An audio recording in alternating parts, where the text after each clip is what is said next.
Hi guys, trade framework with time frame. நம்ம previous வீடியோவில் like trading ஃப்ரேம்ஒர்க்கோட components என்னென்னு பார்த்துருப்போம். எக்ஸ்பென்ஷன், ரீட்ரேஸ்மெண்ட், ரிவர்சல் அப்படின்னு சொல்லிட்டு அந்த எக்ஸ்பென்ஷன், ரீட்ரேஸ்மெண்ட், ரிவர்சலை வச்சு நம்ம ஒரு ஃப்ரேம்ஒர்க் ஃபார்ம் பண்ணி அதில் நம்ம டைமிங் இன்க்ளூட் பண்ணி அந்த டைமில் தான் இந்த எக்ஸ்பென்ஷன், ரீட்ரேஸ்மெண்ட்லாம் உருவாகுது அப்படின்னு சொல்லி பார்க்க போகிறோம். ஓகேவா?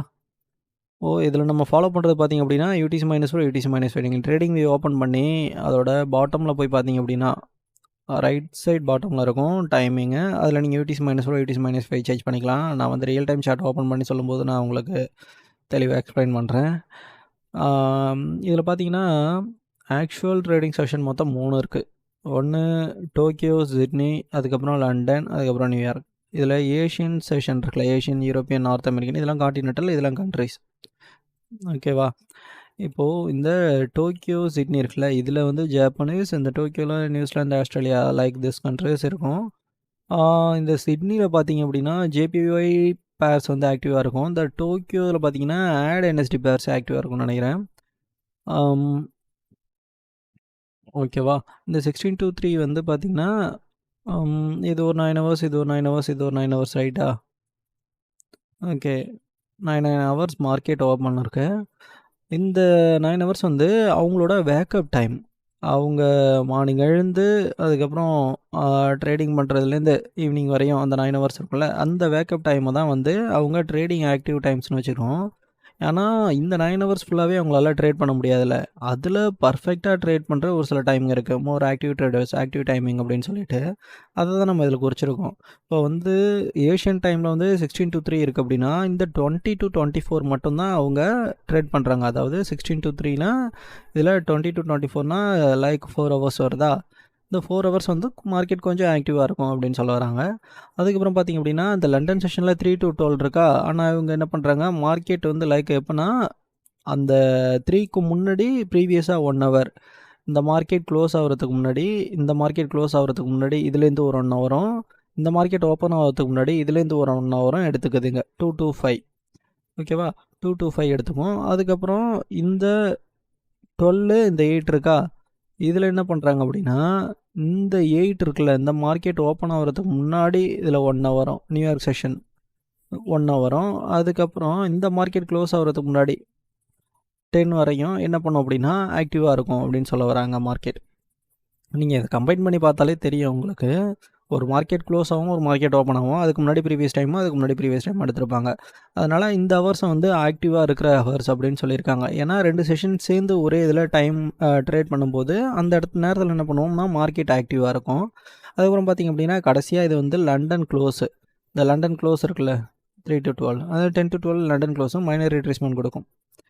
ஓகே, 8 to 17 பார்த்தோம் நம்ம. அப்போ அதில் 7 to 10 தான் வந்து நமக்கு நியூயார்க் செஷன் இருக்கும். இதில் பார்த்தீங்கன்னா ஃபஸ்ட்டு நம்ம பார்த்தோம் NSD JPY பார்த்துட்டோம். அடுத்து GBP, CHF, XI, யூரோ.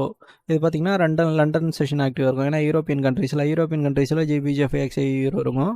அதுக்கப்புறம் பார்த்திங்கன்னா நார்த் அமெரிக்கன் கண்ட்ரிஸ் பார்த்திங்கன்னா 2 இருக்குது, கனடியன் அண்டு அமெரிக்கா. அதில் வந்து US டாலரும் ஒன்று, கனடியன் டாலர் யூஸ் பண்ணுவோம். இப்போது நம்ம வந்து ஒரு டேயில் ஒரு மார்க்கெட் எப்படி மூவ்மெண்ட் ஆகுது, ப்ளஸ் நம்ம பார்த்தோம்ல அந்த expansion, consolidation, expansion, retracement, reversal, plus order black, இதெல்லாம் நம்ம வந்து இந்த வீடியோவில் தெளிவாக பார்த்துடலாம். ஓகே, ஒன்ஸ் மார்க்கெட் ஓப்பன் ஆகும்போது இது வந்து நான் ஆக்டிவ் ட்ரேடிங்க்கு மட்டும்தான் ட்ரா பண்ணியிருக்கேன். இப்போ எக்ஸாம்பிள் வந்து 20 to 24 வந்து பார்த்திங்க அப்படின்னா கன்சால்டேஷன் நடக்கும்.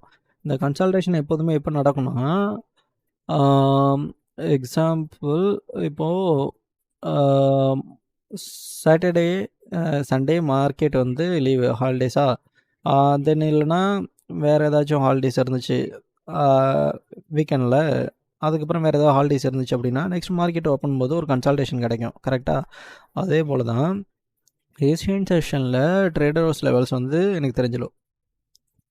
கம்பேர் பண்ணும்போது அதர் பேர்ஸில் அவங்க என்ன பண்ணுவாங்க அப்படின்னா மார்க்கெட் வந்து மூவ்மெண்ட் வந்து வெரி லோவாக இருக்கும்.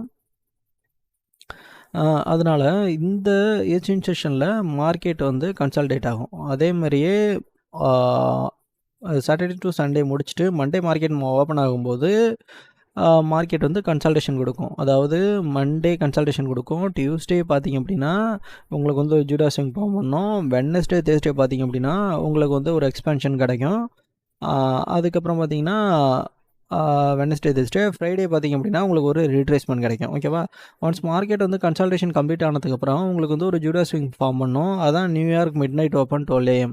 இந்த நியூயார்க் மிட் நைட் ஓப்பனை வந்து மார்க்கெட் க்ளோஸ் பண்ணிவிட்டு மார்க்கெட் கீழே வந்துருச்சு அப்படின்னா மார்க்கெட் நான் இப்போ டோட்டலாகவே மேலே போகணும்னு நினைக்கிறேன். அதாவது மார்க்கெட் இங்கேருந்து வருது லோ ஹை லோ மார்க்கெட் மேலே போகணும்னு நினைக்கிறேன். பட் வந்து மார்க்கெட் என்ன பண்ணுது, ஒரு கன்சல்டேஷன் ஃபார்ம் பண்ணிவிட்டு நியூயார்க் மிட் நைட் ஓப்பனில் என்ன பண்ணுது, மார்க்கெட் கீழே வந்து லிக்விடிட்டியை ஸ்வைப் பண்ணிவிட்டு அதுக்கப்புறம் எக்ஸ்பேண்ட் ஆகுது.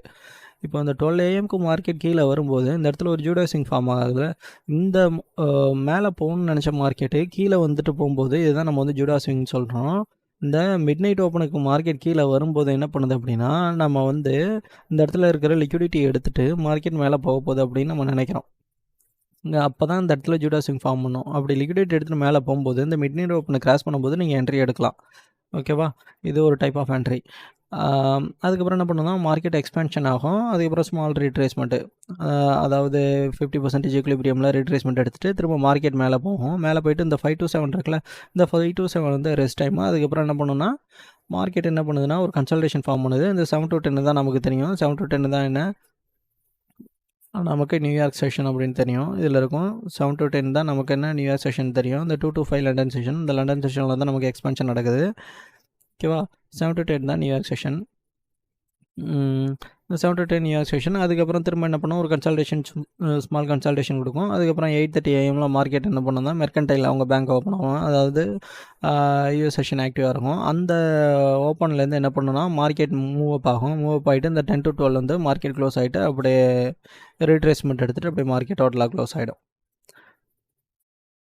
ஓகேவா? இதுதான் வந்து நமக்கு ஏசியன் செஷன்.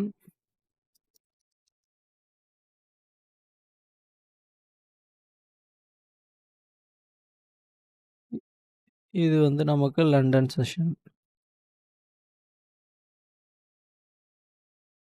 இது வந்து நமக்கு நியூயார்க் செக்ஷன். ஓகேவா? ஃபுல்லாக நான் எக்ஸ்பிளைன் பண்ணிட்டேன். அதுக்கப்புறம் பார்த்தீங்கன்னா, லோ ஆஃப் த டே எப்போ கிரியேட் பண்ணோம் அப்படின்னா, அதாவது புல்லிஷாக இருக்கும்போது மார்க்கெட்டு லோ ஆஃப் த டே இங்கே எப்போ கிரியேட் பண்ணோம்னா, இந்த 0 to 2லேருந்து 0 to 4 வரையும் கிரியேட் பண்ணோம். அதுக்கப்புறம் ஹை ஆஃப் த டே எப்போ கிரியேட் பண்ணோம்னா, இந்த 7 to 10 இருக்குல்ல, இதில் 8 to 11 வரையும் high of the day create பண்ண வாய்ப்பு இருக்குது. ஓகேவா?